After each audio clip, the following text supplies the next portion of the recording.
الواحد ما يتوقع أن قد تكون إجابة لأسئلة كثيرة. هي نجار ይላል ለብዙ ጥያቄ መልስ ሊሆን የሚችል የሆነ ነገር ነው።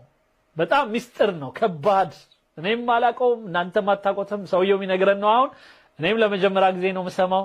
ምንድነው? ممكن تكون إجابة. أنا ما أبي أقول صح ለብዙ ጥያቄዎቻችን ምላሽም ሊሆን ይችላል። صح ولا غلط. ما أبي أقول أن هذه الرواية صحيحة. احنا طبعا ابو عبد العزيز እኔ በጣም ልክ ስለመሰለኝ ልክ አይደለም ማለት አልፈልግም። በጣم ልክ ይመስላል። انت قاعد تنقل الروايه الاثيوبيه. አንተ አሁን የምታወራው የኢትዮጵያን ስለሆነ በቃ ምንም ችግር የለም። የኢትዮጵያ እያልን እናወራው። أنقل لك الرواية الأثيوبية الشيء اللي احنا ما نعرفه. እኛ ማናቀው አረቦች ወይም ማናችንም ኢትዮጵያ ውስጥ ሆነንም ማናቀው ብዙዎቻችን مذكور في تاريخنا. أنا እኛ ታሪክ አልተጠቀም لما رحت هناك اكتشفته እኔ ሄጄ ራሴ ነው ያየሁት። وعرفته. هم يعرفونه እነሱ ግን ያውቁታል። سواء كانوا مسيحيين أو مسلمين. ክርስቲያኖቹም ሙስሊሞቹ እንኳን ብዙዎቻችን አናውቀውም። እኔም አላውቀውም። يعرفونه كثير منهم يعني على الأقل ብዙዎቹ ያውቁታል። الباحثين والدارسين والقراء والكذا والدين. በተለይ ጸሐፍት የሆኑ ቀሳውስት የሆኑ ምናምኖች እነዚህ ምሁራኖች ምናምን ያውቁታል። የሃይማኖት ሰዎች ምናምን ያውቁታል። إلى آخره يعرفون الحقيقة هذه. بس إحنا ما نعرف. እኛ ግን አናውቅም። احنا في الوطن العربي كله أنا أتكلم عن نفسي وأنا أقرأ شوية يعني أهتم في القراءة. እኔ እንግዲህ አነባለሁ ምል ሰውዬ እኔ እንኳን ቢያንስ አላውቀውም ብዬ ባስቀምጥ ደስ ይለኛል። ما مر علي هذا الكلام في أي كتاب. እንዲህ አይነት ነገር ምንም مصحف ላይ አይቼው አላውቅም። العربي أي تاريخ العربي ቶሎ አጓጓህን أبدا. بنسمع رجع መስማት ጓጓው ይላል ልጁ። እኔም ጓግቻለሁ። ومعاه التابوت. ይዞት የተመለሰው ታቦት ነው ይላል። የሰለሞን ልጅ ወይም ሱለይማን ከሱለይማን አባቱ ወይም ከሱለይማን አለይሂ ሰላም በእኛ እምነት ነብይ ስለሆነ ይዞ የተመለሰው ምንድነው? ታቦት ነው። መቼም ነብዩላህ ሱለይማንን ነብይ ነው ማለት ከሙስሊም በጣም ላይከብድ ይገባል። ምክንያቱም በየሜዳው በየመንገዱ እየወጣ ነብይ ነኝ እያለ የሚያወራብን በስቷል። ባሁኑ ሁሉም ነብይ ነኝ እያለ አይደል? አሁን አዲስ አበባ በተለይ በጣም በዛ። ኢትዮጵያ شنو التابوت؟ ምንድነው ታቦት? تابوت قصة ربانية. ይሄ የጌታችን አላህም ታሪክ አለ ታቦት የሚለው ጉዳይ ላይ قصة مذكورة بالقرآن الكريم. በቁርአን ላይ የተጠቀሰ አለ። በቃላችን ሁላችን ብዙዎቻችን ቁርአን የቀራን የሐፈዘን ሰዎች ምናቀው قصة لا يمكن أن نقول إن ما في شيء اسمه التابوت. ታቦት የሚባል የለም የሚል አማኝ ሰው ሊኖር አይችልም፣ ከእስልምናውም ከክርስቲያኑም። احنا نسميه تابوت العهد. እኛ የቃል ታቦት እንለዋለን። የሚስጥረ ታቦት ማለት ነው። ሚስጥር ውስጡ የያዘ ወይም ቃል ውስጡ ተጽፎ ያለበት የያዘ المسلمين. ሙስሊሞች واظن الانجليز والاوروبيين يسمون عندهم ايضا موجود في تاريخهم في كتبهم በፈረንጆቹም ጋር አለ መጽሐፎቻቸው ጋር ምናምን ተጠቅሷል። الدينية موجود يسمونه the Ark of Covenant. Ark of Covenant ይሉታል። وبالاثيوبي يسمونه التابوت. በኢትዮጵያ ግን ታቦት ነው የምንለው። በአረብኛው ታቡት ነው። ታቦት እና ታቡት አንድ አይነት ነው። ብናወራው ስለ አንድ ጉዳይ ነው። باللغة الأثيوبية በኢትዮጵያ ቋንቋ وهو مذكور التابوت في القرآن. مذكور በቁርአን ላይ ታቦት ተጠቅሷል ይላል። እሱ ስም አያውቀውም ማለት ነው። ኦኬ አለ። الآية تقول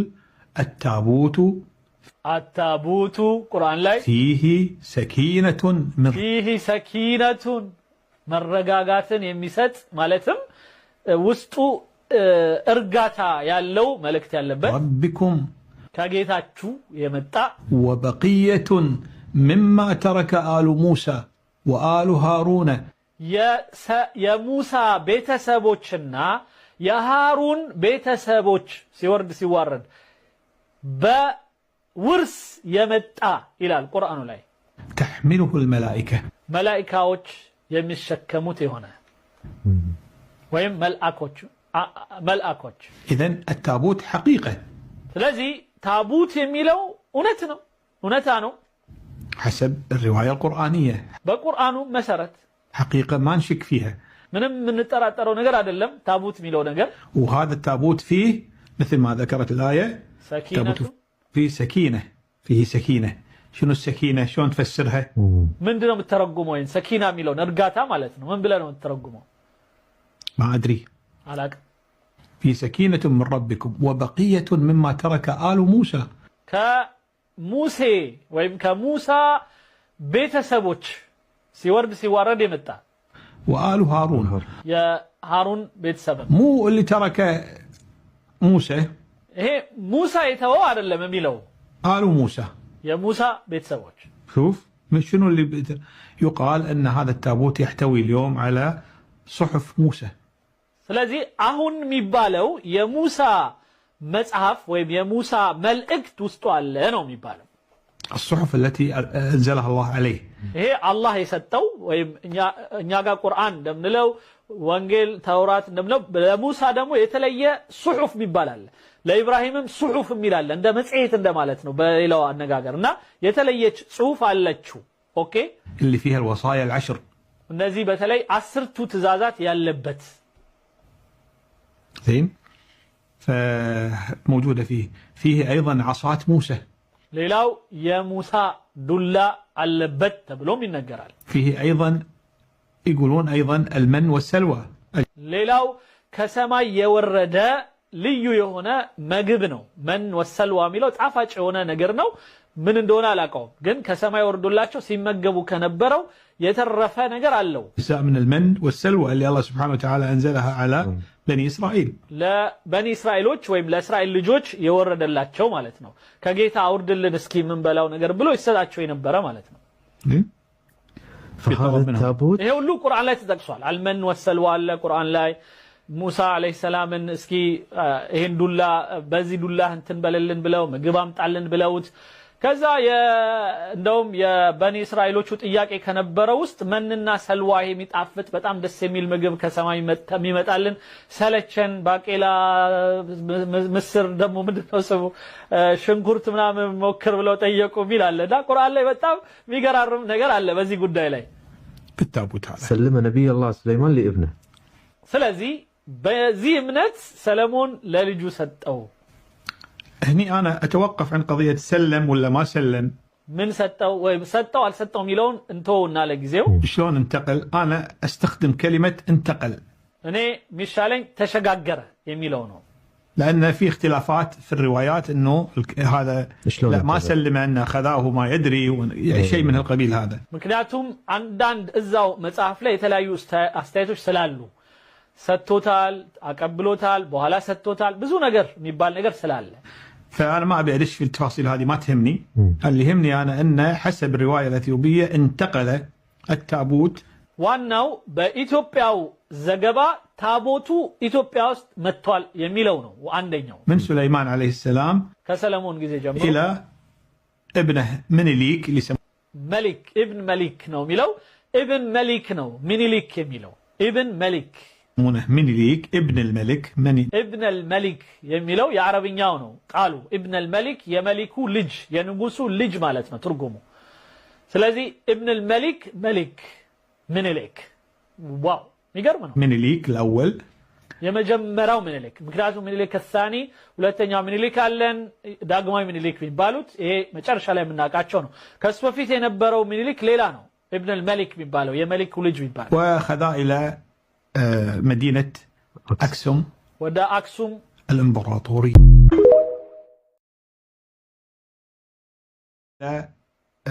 مدينة أكسوم ودا أكسوم الإمبراطورية التي يعود تاريخها إلى ذلك الوقت بزاكزي يجمر ينبر إمباير قبل 1700 سنة قبل الميلاد 1700 عامت كإيسوس مولد بفيت قبل الميلاد كمولده ها يعني قول 2000 سنة قبل الميلاد يا مالد 2000 عامت كإيسوس مولد بفيت سلسلنا منور مع 2000 سنة الآن وشوية 4 هون 2000 ستشمربت 2025 ترى لهون هلا نو سلازي عند لاي 4000 منامن عامت قبل 4000 سنة تقريبا بتنشو سكا 4000 عامت نو من وراهم وعلى فكرة في أيضا حضارة أخرى قبل الحضارة الأكسومية ሌላው ከአክሱም በፊት ደግሞ የነበረ ሌላ ስልጣኔ ነበረ በዛው አካባቢ في اثيوبيا اسمها حضاره دامات የዳማት ነገስታት ነበሩ የዳማት ንጉስ የዳማት ስልጣኔ التابوت انتقل الى وصل التابوت حق اقصم الى اقصم والى الان موجود فيها እስካሁን ድረስ ይህ ታቦት አለ الى الان كانوا قديما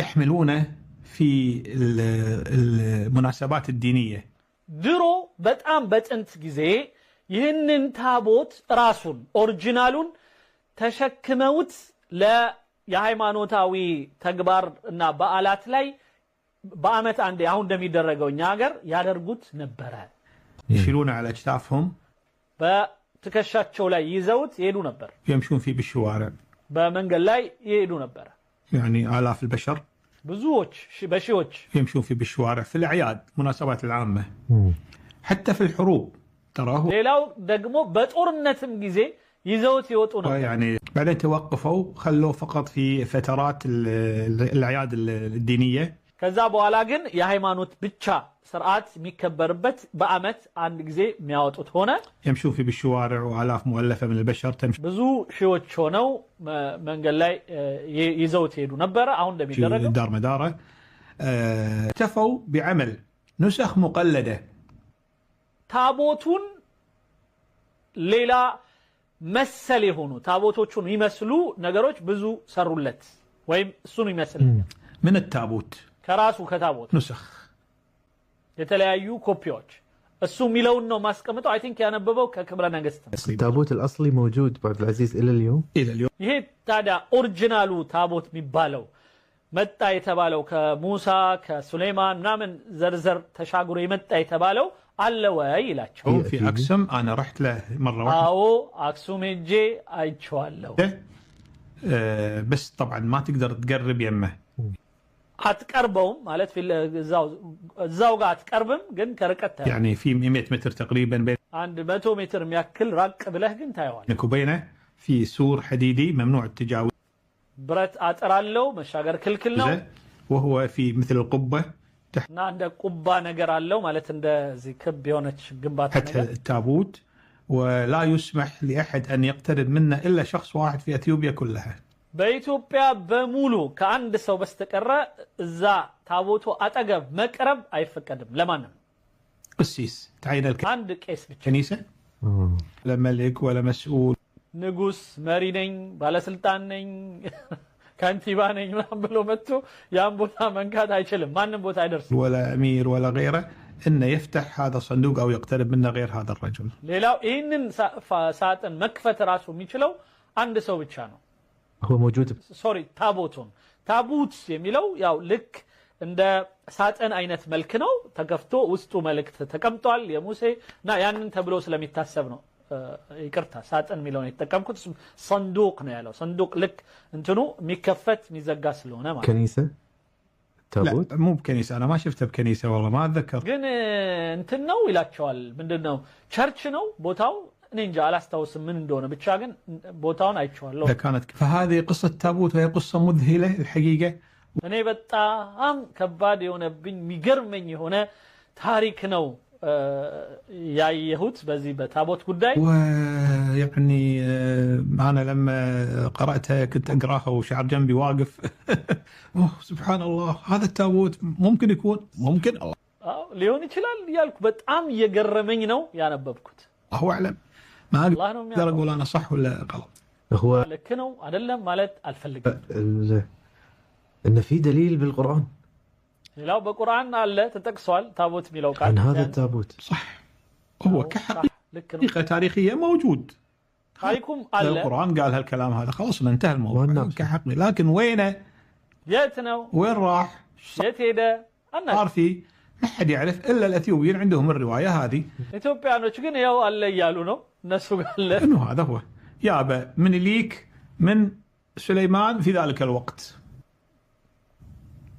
وحطه في أقسم فصار الحين مزار سياحي ما አሁን ያው የጉብኝት ቦታ ሆኗል በዚህ አይነት መልኩ ነው ولا أي الحين بس تزور وتصور من بعيد وكذا وإذا في فيديو تصور فيديو ከርቀት ብቻ ሆነ ከላይ ፎቶ ማንሳት ትችላለህ መብትህ ነው ቪዲዮ መቅረጽ ትችላለህ ብቻ اي ብቻ تعلق او شيء كذي لكن لا يسمح لاحد مطلقا بالاقتراب من الصندوق هذا او التابوت الا القسيس المعين هذا واحد ግን መቅረብና መክፈት የመሳሰሉ የሚፈቀድለት ለአንድ ሰው من الاماكن السياحيه التاريخيه المهمه ابو عبد العزيز في اثيوبيا. نعم.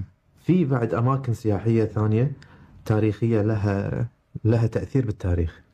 ስለዚህ ይሄ ማለት ይላል ሰው የእውነቱን ነው ብዙ ነገር አለ ከታሪክ ጋር ግንኙነት ያለውን ለማገናኘት ንጹህ ሆኖ ማንበብ ማየት ምናምን በጣም ወሳኝ ነው ማለት ነው ما في شك في اشياء كثيره بس هذه المدينه ايضا نظرا لانها تاريخيه قديمه جدا በተለይ ይሄ ከተማ አክሱም ባለው በጣም ጥንታዊ ከተማ ከመሆኑ አንፃር تخيل 4000 سنه ولا الان عايشه يعني ها 4000 ዓመት በፊት ጀምሮ የነበረ فهذه المدينة أيضا فيها آثار نادرة جميلة جدا الحقيقة الآثار በጣም ቆንጆ የሆነ የድሮ የጥንታዊ የሆነ በጣም ውድ ነገር አለባት تابعة لليونسكو يونسكو يمزجها ففيها شهادة بأن هذا من التراث العالمي የዓለም አቀፍ የቱሪስት መስህብ ቦታ ተደርጎ ተመዝግቧል محافظة